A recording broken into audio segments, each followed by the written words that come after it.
at, with respect to what's come out this week, with the pictures that the National Archives never would release, that show that Joe Biden lied. He did, in fact, introduce his son to all these Chinese people. Joe Biden did, in fact, meet with all these Chinese people that were wiring his family millions of dollars for mysterious reasons. And we knew it, and I think the American people with common sense knew it.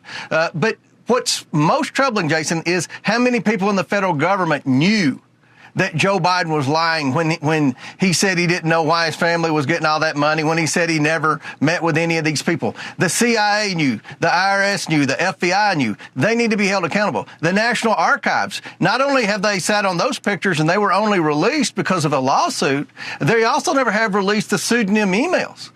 This agency will be brought in front of the House Oversight Committee, and they're going to have to explain themselves as to why they obstructed our investigation. I want to work with Kash Patel. I want to work with all the new Trump cabinet secretaries where we can hold the deep state actors accountable, because the American people have lost confidence in the government.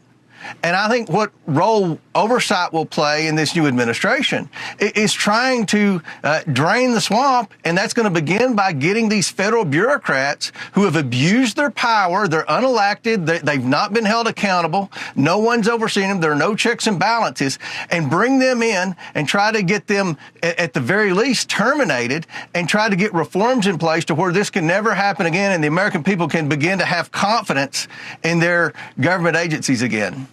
Yeah, most people, I think, don't realize that, or at least the allegation is that Joe Biden was using a pseudonym, as you talked about, a fake name, to be able to communicate, which violates and bypasses the Federal Records Act. And it'll be interesting to see who and how that was all communicated with. And when you don't show up at the White House and you work out of your residence at home, again, you get to bypass a lot of traditional things that are embedded in the law. But you talk generally about waste and fraud and abuse, and look, you do yeoman's work in highlighting this, but give us some highlights, give us an idea of where those priorities are, because, you know, it's laudatory to be able to talk about, oh, hey, we're going to get rid of waste, fraud, and abuse, but what specifically can you get at?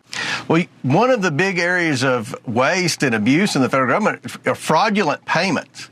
Our information technology systems in the federal government are 1980s technologies. They're very susceptible to being hacked, and they're being hacked by foreign actors. And it's not just the unemployment insurance funds. It's not just the COVID money. There are SBA loans. There are so many grants within the federal government where fraudulent payments are going on. In Medicare, Medicaid, people are being paid fraudulently. One of the things that Musk and Ramaswamy want to do that hasn't gotten much attention, but I think they would know as much about as anybody, is updating the technology, modernizing the technology to prevent fraud. I mean, fraudulent payments go out every day in the federal government, and our government isn't equipped to be able to go after them, especially if they're from fake accounts in African countries or in European countries. There's no mechanism in place to go back and claw that money back and hold people accountable. So at the very least, we need to fix our technology. And we've never had anyone take the initiative to do that in the federal government. And that's one of the things that DOJ wants to do, and hopefully our committee will work with.